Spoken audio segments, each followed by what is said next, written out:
Olá, Ivan Martins. Nesse domingo de manhã, um bom dia para todas e para todos, boa noite, boa tarde, enfim, sejam todos e todos bem-vindos, que virão esta live gravada agora e que certamente virão depois. Ivan Martins, estamos aí entrando no processo decisivo da corrida eleitoral e novamente voltam-se as ameaças contra a democracia. Eu vou reproduzir aqui a fala do presidente da República, feita essa semana em Parnamirim, lá no interior do Rio Grande do Norte, onde fica evidente, mais uma vez, o seu desapreço pela democracia, e ele traduz nos seguintes termos, Ivan. O povo armado jamais será escravizado, e podem ter certeza que, por ocasião das eleições, os votos serão contados no Brasil. Não serão 2 ou 3 que decidirão como serão contados esses votos.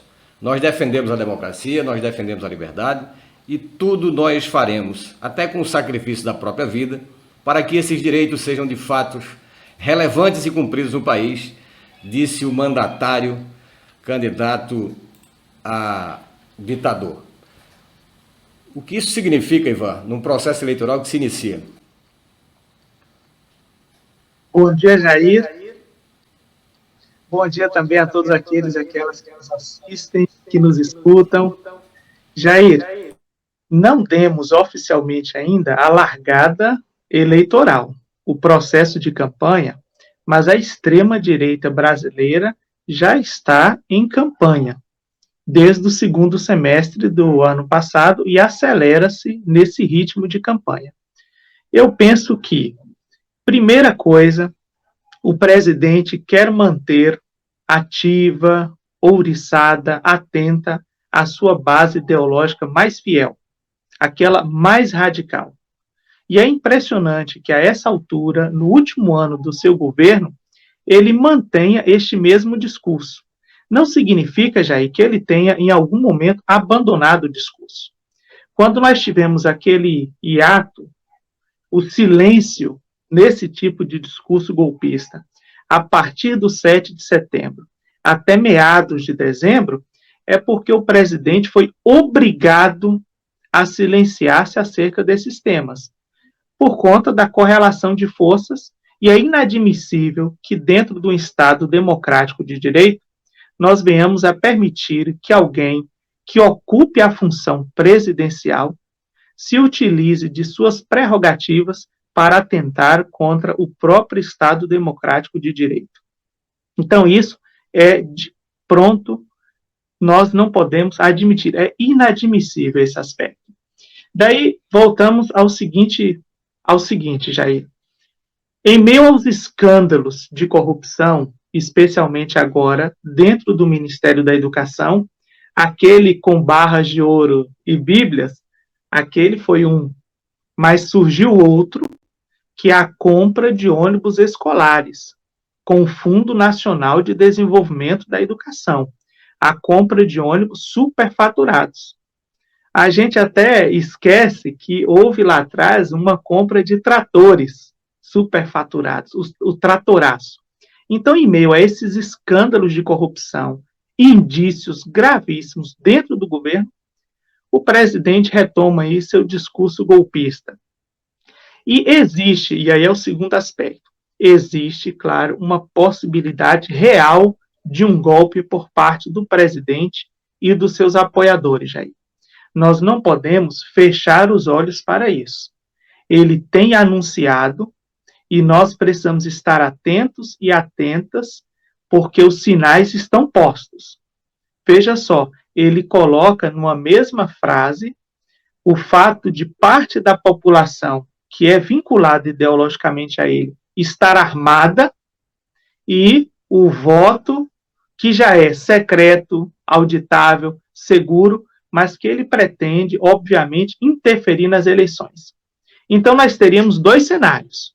Um cenário é que ele interfira durante o próprio processo eleitoral, daquele momento em que nós vamos nos dirigir às urnas eletrônicas, e um outro momento é que ele interfira imediatamente após o resultado eleitoral. Eu somo à sua avaliação, Ivan, uma outra que me parece bastante plausível, que é que tenhamos distúrbios violentos, inclusive, durante o próprio processo eleitoral. Isso é de fato preocupante. E creio, Ivan, que o tom disto, o limite para isto, será, a gente vai ter ele, pelo menos delineado, no dia 20 de abril, quando o STF, o pleno do STF, se reunirá para tomar uma decisão sobre o deputado Silveira, o deputado da tornozeleira eletrônica, enfim, que durante a semana passada, o final dessa última semana de março, se negou a cumprir as determinações judiciais, negou por algum tempo, e que é um dos elementos desse bolsonarismo violento. Há várias formas do bolsonarismo. Nas barras de ouro, da compra de ônibus escolares, é uma das vertentes do bolsonarismo. Essa outra, miliciana, de armas e de violência, é outro aspecto do bolsonarismo. Acho que o STF e o TSE têm subsídios e elementos, inclusive porque tem investigações, não só uma, mas 4 ou 5 investigações, já em estágio avançado de investigação, 4 ou 5 inquéritos, na verdade, no âmbito do STF e do TSE, que apuram essas questões. Então, ele sabe exatamente o que é que se tem e, sobretudo, as ameaças e até onde irão essas ameaças. Então, é preciso coibi-las. Eu sinto falta, Ivan, da sociedade, dos políticos, inclusive esses que hoje estão aí como pré-candidatos, de darem resposta a esse tipo de falas e de atitudes do presidente da República. Não é possível a gente conviver com isso, sobretudo no período deste eleitoral. A gente tem uma experiência concreta a nível internacional desse tipo de discurso, desse tipo de prática. Foi a invasão do Congresso dos Estados Unidos, o Capitólio, né, logo após a derrota de Donald Trump, agora em 2020, final de 2020. Pois bem, a gente tem os elementos concretos de ameaça à democracia e não estou vendo a sociedade, a imprensa, sobretudo a dita imprensa que tanto fala em zelar pela democracia, se posicionar contra isso. A única análise que li foi de Reinaldo Azevedo, aquele jornalista que, dentre outras, criou o termo petralha, né, sempre foi um sujeito liberal, né, e a gente está numa luta dentro do Estado de Direito de defesa da democracia liberal. Para você e para mim, é algo que a gente imaginava estivéssemos defendendo um outro tipo de democracia, mas é isso que nós temos de momento, a defesa do Estado democrático do direito dentro de todos os limites da democracia burguesa liberal. Daí, Jair, você traz elementos importantíssimos e eu quero destacar aquela perguntinha que, de vez em quando, a gente faz, né? Onde estão as instituições e se as instituições estão funcionando? E nós fazemos essa pergunta porque há uma suspeita de que as instituições, de fato, não estejam funcionando. Você coloca um ator fundamental neste processo, que é a sociedade civil. Nós tivemos, no ano passado, uma reação contundente do Poder Judiciário, não foi somente do Supremo Tribunal Federal, mas do Poder Judiciário como um todo, porque ele disse claramente que não cumpriria as decisões judiciais. Então, isso é uma ameaça para todo o Estado democrático de direito liberal, todo o sistema liberal burguês de direito, o judiciário, que é um poder estabelecido dentro desse modelo de democracia. Mas quando ele disse aquilo, houve uma reação do judiciário e houve uma reação do campo político. Os próprios políticos perceberam ali que ele cruzou a linha vermelha. E agora nós não podemos fechar os olhos por ser um ano eleitoral e admitir esse tipo de discurso. Aliás, Jair, ele chegou onde chegou porque nós fomos coniventes com vários discursos que ele foi proferindo desde a época em que ele era deputado. E agora nós precisamos que esses poderes, essas instituições funcionem, mas também que a sociedade civil reaja e seja clara em dizer que nós não admitimos um golpe. Nós precisamos garantir a realização das eleições, o resultado das eleições e que o vencedor, que nós esperamos que seja outro, que não aquele que aí está, assuma e governe para o bem do povo.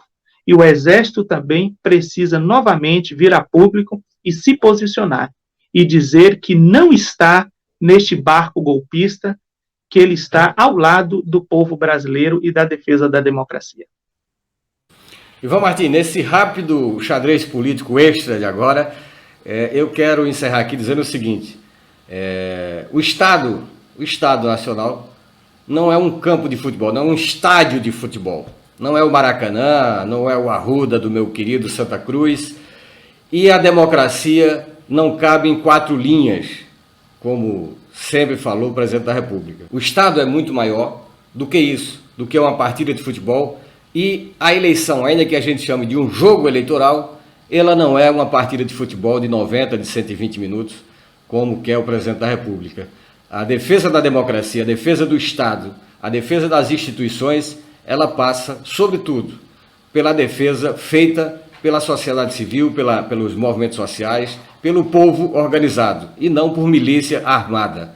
Então, vamos, nesses embates nossos aqui durante a semana, vez por outra, a partir de momentos como este, né, ou falas como essa, fazendo a análise do jogo político eleitoral dentro do xadrez político extra que temos todos os dias. Grande abraço a todos, Ivan. Um abraço e até a próxima.